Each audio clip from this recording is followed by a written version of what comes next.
Hello everyone, welcome back to my new vlog. అందరు ఎలా ఉన్నారు? అండ్ నేను కూడా బాగున్నాను. మేమందరం బాగున్నాము. సో ఇవాల్టి వీడియో వచ్చేసి నా మార్నింగ్ టు ఆఫ్టర్నూన్ రొటీన్ అన్నమాట.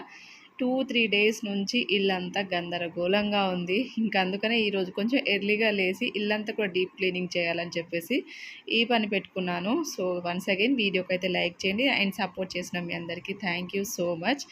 ఇంకా ఇంట్లో మనం లేడీస్ కొంచెం రెస్ట్ తీసుకున్నాం అనుకోండి, కొంచెం హెల్త్ బాగాలేదనుకోండి, ఇల్లు ఎంత గందరగోళంగా ఉంటుంది అసలు. ఏ రోజుకి ఆ రోజు పని చేసుకుంటే ఏం కాదు, కానీ కొంచెం ఇలా హెల్త్ ఇష్యూస్ ఏదైనా చిన్న చిన్న ప్రాబ్లమ్స్ ఉన్నప్పుడు ఇంకా చేద్దాంలే, ఇంకా అంటే మనకు ఒక రకంగా అయితే సహకరించదు కదా హెల్త్ కూడా. ఇంకా అప్పుడు ఇవన్నీ పట్టించుకోం కదా. ఇంకా నేను ఇది వచ్చేసి ఇంకా సాటర్డే రోజే మాఫ్ వేసాను, అయినా కానీ సాటర్డే మాఫ్ వేసాను. నేను సండే ఒక్క రోజు మాత్రం వేయలేదు. ఎందుకింత డర్టీగా, ఎందుకింత డస్ట్ వస్తుందంటే దానికి కూడా ఒక రీజన్ ఉందన్నమాట. ధీరజ్ బాబుకు రోజుకు ఒక 50 సార్లు ఇంట్లోకి వచ్చి బయటికి వెళ్తూ ఉంటాడు. వాడికి ఆటలు ఎక్కువ అయిపోయినాయి. ఇంకా అంత డస్ట్ వాడు సగం చేసేదంతా ధీరజ్ సర్దుడే ఉంటుంది. ఇట్లా హాలిడేస్లలో పిల్లలు ఎలా ఉంటుంది. ఇంకా ధీరజ్ స్కూల్కి వెళ్తే మా ఇంట్లో ఇంత డస్ట్ ఉండదు, ఎందుకంటే మార్నింగ్ వెళ్తే కానీ ఈవినింగ్ వరకు రాడు కాబట్టి ఇంట్లో డస్ట్ చేసేది ఎవరు ఉండరు. లక్కితల్లి దగ్గర ఇంకా నేను తినిపిస్తే ఇంకా అవంతా పెద్ద డస్ట్ ఏమి ఉండదు. కానీ ధీరజ్ ఇంట్లో ఉంటే మాత్రం రెండింతల పని అవుతుంది అన్నమాట. ఇంకా డే బై డే మనం క్లీనింగ్ చేయాల్సిందే. ఇంకా అసలు ధీరజ్ బాబు బెడ్రూమ్లో, చిల్డ్రన్స్ బెడ్రూమ్లో చూడాలి, వాడిదంతా ఒక ల్యాబ్ లాగా ఉంటుంది అన్నమాట. మొత్తం గందరగోళం ఉంటుంది. ఇంకా అవంతా మనకు తెలియదు, కొత్త కొత్త ప్రయోగాలంతా చేస్తూ ఉంటాడు. మెకానికల్ లాగా అంతా మెకానికే మోస్ట్లీ, అంతా అవే ఉంటుంది. దాన్ని దీనికి వేయడము, దీనికి రిపేర్ చేయడము, అంత అదే ఉంటుంది ధీరజ్ది. థర్మాకోల్ది, ట్రాక్టర్ది జేసీబీకి వేయడం, జేసీబీది కార్లకు వేయడం మామూలుగా ఉండదు. అలాంటివి ధీరజ్కి చాలా ఇంట్రెస్ట్. మెకానిక్స్ దానికి సంబంధించినవి ధీరజ్కి చాలా ఇంట్రెస్ట్. అండ్ మనం ఏదైనా బేసిక్ ఒక రిపేర్ ఉంది అని అనుకున్నాం అనుకోండి, ఫుల్గా రిపేర్ చేస్తాడు ధీరజ్. అందులో బాగా ఎక్స్పర్ట్ అన్నమాట.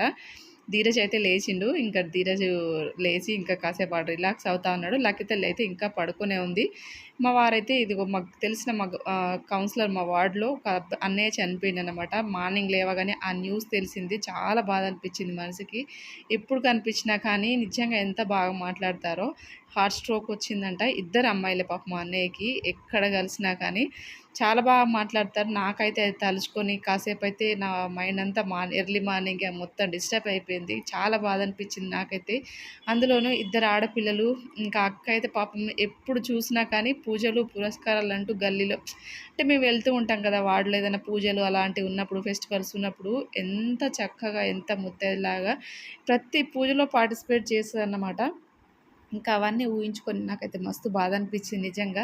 రీసెంట్గా నాకు కొంచెం 2 సంఘటనలు, మేబీ ఒక సంఘటన చెప్పాలంటే ఆ సంఘటన తర్వాత నుంచి నేను చాలా డిస్టర్బ్ అయిపోయినా. ఏంటంటే నా క్లోజ్ ఫ్రెండ్ అన్నమాట. నా క్లోజ్ ఫ్రెండ్ వాళ్ళ హస్బెండ్ రీసెంట్గా అంటే 1 మంత్ బ్యాక్ ఎక్స్పైర్ అయ్యారు. ఏజ్ లక్కీ, ధీరజ్ కంటే చిన్న పిల్లలు ఉన్నారు. మేబీ లక్కీ 14 ఇయర్స్ కదా, పాపకి 12.5 ఏదో అంత ఏజీ ఉంటుంది. చిన్న పిల్లలండి. సో ఆయనకి కిడ్నీలు, లివర్ ఇవన్నీ పాడైపోయి రీసెంట్గా చనిపోయారు. ఆ రోజు నుంచి ఈ రోజు వరకు నాకు మొత్తం ఫుల్గా మా ఫ్రెండ్ గుర్తుకు రాని రోజు లేదు. నేను వెళ్ళాలనుకుంటున్నా కానీ తనని ఎలా ఓదార్చాలో కూడా నాకు అర్థం కాలేదు.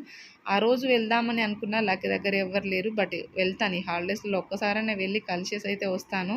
నా క్లోజ్ ఫ్రెండ్ అండి. బట్ ఆ రోజు నుంచి చెప్తున్నాను కదా, మోస్ట్లీ రీసెంట్గా చెప్పాను కదా నేను, నాకెందుకో మైండ్ అంతా డిస్టర్బ్గా ఉందని చెప్పేసి ఒక 4-5 వీక్స్ బ్యాక్ అనుకుంటా ఒక వీడియో చేశాను నేను. 4-5 వీక్స్ కాదు, 2-3 వీక్స్ బ్యాక్ ఒక షార్ట్ వీడియోను ఏదో వీడియో చెప్పాను. ఆ రోజు నుంచి హెడేక్ అన్నాను చెప్పారా మీ అందరితోని, హెడేక్, నెక్ పెయిన్ అని చెప్పాను కదా, ఆ రోజు నుంచి స్టార్ట్ అయిందన్నమాట. బట్ ఫ్యామిలీకి మనకి ఏదేమైనా కానీ ఫ్యామిలీకి మనకు ఎంత ఇంపార్టెంటో, సో ఇంట్లో మనిషి మనకు వాళ్ళు సెంటర్ ఆఫ్ మనకు ఏదన్నా కానీ హెల్త్ బాగాలేకున్నా కానీ ఏదో రకంగా ఇంట్లో ఉంటే మనకు ఆ ధైర్యం వేరన్నమాట. మగవాళ్ళు లేని ఇల్లు ఎట్లా ఉంటుంది, అందులోనూ సమాజం కాకులై పొడుస్తూ ఉంటుంది. నాకైతే ఆ రోజు నుంచి ఇప్పటి వరకు చెప్తున్నాను కదా, ఈచ్ అండ్ ఎవ్రీ మినిట్ తను గుర్తుకొస్తూనే ఉంది. నా ఫ్రెండ్ ఫ్యూచర్ ఏంటిది, చూస్తే వెనకాల ఆస్తుపాస్తులు కూడా పెద్దగా ఏది లేదు, అసలు పిల్లల్ని ఎట్లా చూసుకుంటుంది, ఎట్లా బతుకుతుందో, నాకు ఎట్లా నిలబడుతుంది అని చెప్పేసి ఆ రోజు నుంచి ఇప్పటి వరకు ఎప్పుడు నా మైండ్లో ఆ థాట్ తిరుగుతూనే ఉందన్నమాట. బట్ భగవంతుడైతే తనకు ధైర్యాన్ని ఇవ్వాలని అయితే ప్రతిరోజు నేను కోరుకుంటున్నాను. బట్ కలవాలనుకుంటున్నాను కానీ నాకు కుదరట్లేదు. ఇంటి పని నడుస్తుంది. లక్కీతోని ఇదంతా అస్సలు డిస్టర్బెన్స్ కుదరట్లేదు నాకు. బట్ ఎర్లీ మార్నింగ్ ఈ విషయం తెలియగానే కూడా చాలా బాధ అనిపించింది. అన్నయ్య ఇలా జరిగిందంటే. రీసెంట్‌గా ధీరజ్‌ని లాస్ట్ డే స్కూల్ హాలిడేస్ ముందు కూడా ఆ రోజు రైల్వే గేట్ దగ్గర కూడా కనిపించారు. బట్ చాలా బాధ అనిపించింది నాకైతే అలాగన్నమాట. ఎందుకో భగవంతుడు కష్టాలకు ఒక్కొక్కళ్ళకి ఒక్కొక్క రకమైన కష్టాలు. నాకైతే చాలా బాధ అనిపించింది. ఏమో చెప్తున్నాను కదా! మాట్లాడుతుంటే కూడా నాకు వాయిస్‌లో బేస్ కనిపిస్తుంది గదా! అదన్నమాట. అందరూ బావుండాలి, అందరూ బావుండాలి. అందులో మనం ఉండాలి. అదన్నమాట. అందులోను మనం కొంచెం సెన్సిటివ్. ఏది జరిగినా తట్టుకోలేమన్నమాట. అలా ఉంటది. సో, మొత్తానికి ఇది. అండ్ ఇక్కడొచ్చేసి నైటు ఈ గిన్నెలన్నీ నైట్ తోమిన. మళ్ళీ మా వారు కొంచెం లేట్‌గా తిన్నారు కదా అని చెప్పేసి మళ్ళీ ఇన్ని గిన్నెలు పడ్డాయి. ఇంక ఇవన్నీ మనకి ఇంత చేత కాకపోయినా ఇవన్నీ రొటీన్ అన్నమాట. చేయాల్సిందే. ఇంక ఇవంతా లేడీస్‌కి నాట్ ఓన్లీ ఫర్ మీ అందరు లేడీస్‌కి ఎంత హెల్త్ బాలేకైనా మన పని మనం చేసుకుంటే హ్యాపీగా అనిపిస్తదనమాట. ఒకరు చేస్తే పని నచ్చదు. మన పని మనం చేసుకుంటే లేట్ అయినా కానీ చేసుకుంటే హ్యాపీగా అనిపిస్తది. సో, ఇదంతా క్లీనింగ్ అయిపోయింది. ధీరజ్‌కి టీ ఇచ్చేసాను. లక్కీ తల్లి ఇదిగోండి పడుకుంది. ఇంకా లేవలేదు. అందుకని నేను కొంచెం ఎర్లీగా లేసాననమాట. ఇవన్నీ ఎర్లీగా లేస్తేనే పనులైతాయి. మళ్ళీ లక్కీ తల్లి లేచిందనుకోండి, టీవీ దగ్గర ఆ బెడ్డేస్తాను కదా! ఆ బెడ్ పైన మళ్ళీ లక్కీ లేవగానే నాకు అస్సలు పడుకోబెట్టాలనిపించదు. ఇల్లంతా క్లీన్ అయిన తర్వాతనే లక్కీని ఆడ పడుకోబెడితే నాకు రిలాక్స్ అనమాట. అందుకే కొంచెం లక్కీ పడుకొని లేసే వరకు నేను ఈ పనులన్నీ చేసుకున్నాననుకోండి, నాకు కొంచెం ఈజీగా ఉంటుంది. ఇంక అందుకే అన్నమాట. ఇంకా లక్కీ అలాగే పడుకొనుంది. నేనైతే ఫ్రెష్ అప్ అయిపోయి ఇంకా దీపం ముట్టించుకున్నాను. ఇల్లు చూడ్డానికి ఇలా నీట్‌గా కనబడాలన్నమాట. ఎక్కడ ఏ మూలకు చూసినా కానీ ఇట్లా మెరవాలి. మెరిచినట్టు అనిపిస్తేనే అదేంటో మనశ్శాంతి. కడుపుకి తినకపోయినా పర్వాలేదు గానీ ఇల్లనేది నీట్‌గా కనబడాలి. లేడీస్‌కి ఫస్ట్ అదే ఉంటది. ఇంకా నాకు గూడా అందులోను కొంచెం నాకు కూడా లైట్‌గా కొంచెం ఓసీడీ లాగానే ఉంది. నాది నేను చెప్తున్నాను కాదు గానీ ఓసీడీ అయితే కంపల్సరీ నాకుంది. ఎందుకంటే కొంచెం అంత ఓవర్ అయిన ఓసీడీ అని కాదు గానీ లైట్‌గా ఉంటది. ఎవరికన్నా ఉంటది అది కంపల్సరీ. మరీ గలీజ్‌గా అలా పెట్టుకొని అయితే తినలేరు, ఉండలేరు కానీ కొంచెం అందరికీ ఉంటది. సో, అలాగా మొత్తం క్లీన్ చేసుకున్న తర్వాత దీపం కూడా ముట్టించుకున్నాను. ఎందుకో పూజ చేసుకుంటే కొంచెం మనసుకి రిలాక్స్‌గా అనిపిస్తది. మన బాధలన్నీ దేవుడితోని చెప్పుకోవచ్చు గదా! ఇంకా అలాగన్నా దీపం ముట్టించుకునే వరకు లక్కీ తల్లి కూడా లేచి కూర్చుంది. ఇదిగోండి. లక్కీ లేసే వరకు నా పనులన్నీ కంప్లీట్ అయిపోతే హాయిగా, హ్యాపీగా అనిపిస్తది. తర్వాత లక్కీ తల్లితోని టైమ్ స్పెండ్ చేయొచ్చనమాట. ఇంక ఇదిగోండి లక్కీకి అయితే టీ తాగిస్తూ ఉన్నాను. టీ లేకపోతే మా డే అస్సలు స్టార్ట్ అవ్వదు. టీ కంపల్సరీ మా ఇంట్లో అందరికీ టీ కంపల్సరీ. అలా అలవాటయిపోయిందనమాట. ఇంకా కాసేపు టీ తాగేసి అలా కొంచెం రెస్ట్ ఇచ్చేసి ఇంక అంతవరకు నేను కూడా టీ తాగలేదు. నేను కూడా టీ తాగిద్దామని చెప్పేసి నేను టీ పెట్టుకున్నాను ధీరజ్ బాబుతోని మాట్లాడుకుంటూ. ఈ ఎంత మోస్ట్‌లీ ఒక 1 ½ మంత్ నుంచి నేను యాక్చువల్‌గా 2 ఫోన్‌లు యూజ్ చేస్తాను. ఒకటి నేను నా ముందర కనిపిస్తున్న మొబైల్ వచ్చేసి అది మోస్ట్‌లీ 7, 8 ఇయర్స్ నుంచి నేను సామ్‌సంగ్ గెలాక్సీది ఎంతో నాకు తెలియదు. మా వారు యూజ్ చేసిన తర్వాత నాకిచ్చిన ఫోన్ అది. ఫస్ట్ టైం నేను స్మార్ట్ ఫోన్ వాడడం ఇదే ఫస్ట్ టైం. కనిపిస్తున్న ఫోనే ఫస్ట్ టైం అన్నమాట. కానీ ఇప్పటి వరకు ఏ చిన్న రిపేర్ రాలేదు కానీ 1 ½ మంత్ నుంచి అసలు ఫోన్‌లో స్పేస్ లేదు. వాట్సాప్ అయితే అసలు ఏం జరుగుతుందనేది కూడా తెలియట్లేదు. వాట్సాప్ కూడా అస్సలు రావట్లేదు. ఇంకా ఏది ఫోన్‌పే, గూగుల్ పే ఇంకా ఏవి లేవు. నేను మోస్ట్‌లీ వాడను ఇవన్నీ గూడా. వాట్సాప్ అయితే ఒకటి యూజ్ చేస్తాను. అది గూడా 1 ½ మంత్ నుండి ఆ వాట్సాప్ గూడా పోయిందనమాట. ఫోన్ అంతా మళ్ళీ అవన్నీ ఫోటోస్ లక్కీ, ధీరజ్ చిన్నప్పటి ఫోటోలన్నీ ఉన్నాయి అందులో. అవన్నీ కూడా పెన్ డ్రైవ్‌లో అట్లా వేసేసి ఇంకా ఫోన్ అంతా మొత్తం ఒకసారి మొత్తం రీస్టోర్ చేయాలని చెప్పేసి ఇంకా అలా అనుకుంటున్నాను కానీ అది కుదరట్లేదు. మా ఆయన గూడా పట్టించుకోవట్లేదు. ఎంత చెప్పినా కానీ. అసలు వాట్సాప్ ఉంటే మనకు ఏం తెలుస్తుంది అనేది అంటే ఏం జరుగుతుందనేది కొంచెం ఐడియా ఉంటుంది కదా అని చెప్పేసి ఇదొకటి ఫోన్ అయితే రిపేర్ చేపించుకోవాలి ఇంకా. ఇంకా టీ అయితే తాగేసినాం. బట్ ఈసారి దసరాకైతే నేను కానీ, పిల్లలు కానీ ఎలాంటి షాపింగ్ చేయలేదు. నేను రీసెంట్‌గా పోయినప్పుడు 700తో ఏదో ఒక శారీ తీసుకున్నాను. బట్ పిల్లలకి ఇంకా షాపింగ్ అయితే చేయలేదు. ఎక్కడండి షాపింగ్ చేసే టైము లేదు. పైగా షాపింగ్ చేయడానికి మా వారిచ్చిన అమౌంట్ చెప్తే షాక్ అవుతారు. 2000 ఇచ్చిరన్నమాట. 2000 ఇస్తే అందులో మొన్న హాస్పిటల్‌కి వెళ్ళినప్పుడు 500 అయిపోయినాయి. 1500 ఉన్నాయి. ఇంకా ఏమో కొన్నైతే పిల్లలిద్దరికీ బుక్ చేసిన ఆన్‌లైన్‌లో. మరి అవి కొన్నైతే ఆఫ్టర్ పండగ తర్వాత డెలివరీ అయితాయని చూపిస్తున్నాయి. కొన్ని ముందైతే అని చెప్తే ఎప్పుడు ఏవి డెలివరీ అయితాయో కూడా తెలియదు.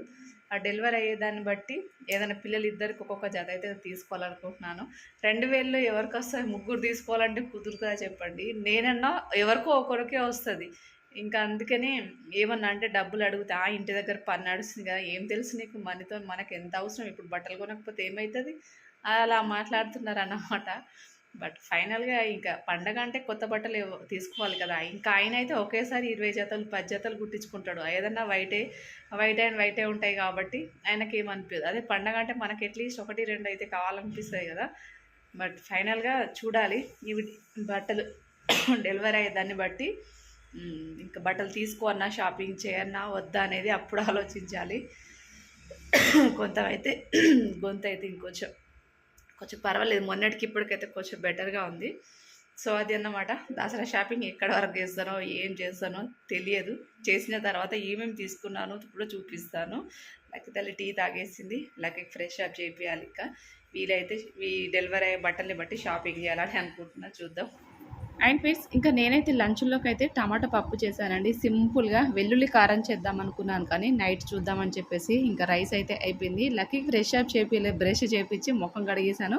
ఆకలి అవుతుందని చెప్పేసి వచ్చి ఆ డైనింగ్ టేబుల్ పైన అంతా సర్దుతా ఉందన్నమాట. పాపం ఆకలి అవుతుందేమో, కొంచెం లేట్గా ఫ్రెష్ అప్ చేయించిన నష్టం ఏముంది, లక్కీ ఎక్కడికి వెళ్ళేది ఉందని చెప్పేసి ఫస్ట్ అయితే కొంచెం అన్నం పెట్టేస్తున్నాను. ఎందుకంటే లక్కీ మెడిసిన్ వేస్తూ ఉంటుంది కదా, అందుకే కొంచెం పాపం ఆకలి అవుతున్నట్టుంది. డైలీ అంత ఇష్టంగా ఏం తినదు, అది కూడా కొంచెంగా. ఈ మధ్య ఆమె కూడా కోల్డ్ అయినప్పటి నుంచి ఫుడ్ చాలా కంట్రోల్ చేసింది లక్కీ కూడా. అస్సలు కొంచెం వేడివేడిగా అప్పటికప్పుడు ఇలా పెడుతూ ఉన్నాను అనమాట. పప్పు అంటే లక్కీకి చాలా ఇష్టము. పప్పు కొంచెం ఆవకాయ పెట్టాను, వెల్లుల్లి కారం వీలైతే నైట్ చేద్దామని చెప్పేసి. సో ఫైనల్గా లక్కీకి తినిపించిన తర్వాత కొంచెం నేను కూడా తినేసి ఇంకా రిలాక్స్ అయ్యాను. ఇంకా ధీరజ్ అయితే అన్నదానం ఉందని చెప్పేసి చండిమాత టెంపుల్ ఉంటుంది ఇక్కడ, టెంపుల్ నిన్న అక్కడికి వెళ్ళిండు లంచ్కి. ఈ రోజు కూడా ఇలా డైలీ అన్నదానం ఉందంట టెంపుల్లో. ధీరజ్ అయితే ఇంకా అక్కడికి వెళ్ళిండు. ఇది ఫ్రెండ్స్ ఇవాటి మా మార్నింగ్ టు ఆఫ్టర్నూన్ రొటీన్ అన్నమాట. సో మరి మీరందరూ దసరా షాపింగ్ చేసిరా, ఏమేమి తీసుకున్నారు? అండ్ మా దసరా షాపింగ్ గురించి అయితే చెప్పాను కదా, మా వారు ఇచ్చిన 2000 కథ అలా ఉంటుంది అన్నమాట. చూద్దాం ఫైనల్గా ఎన్ని తీసుకుంటానో ఏంటిదో అనేది నెక్స్ట్ వీడియోలో అయితే షేర్ చేస్తాను. సో మీ అందరు షాపింగ్ చేసిరా అనేది తప్పకుండా కామెంట్ చేయండి. సో ఇది ఫ్రెండ్స్ ఇవాళ స్మాల్ వీడియో. ఐ హోప్ మీ అందరికీ వీడియో నచ్చిందని అనుకుంటున్నాను. వీడియో నచ్చితే తప్పకుండా ఒక లైక్ ఇవ్వండి. అలాగే మీకు నచ్చితే మీకు తెలిసిన వాళ్ళకు కూడా నా వీడియోస్ షేర్ చేసి నాకు సపోర్ట్ చేయండి. Thank you very much to all. మీ అందరి సపోర్ట్ బ్లెస్సింగ్స్ ఎప్పుడు ఇలాగే ఉండాలంటే మనస్ఫూర్తిగా కోరుకుంటున్నాను. Thank you.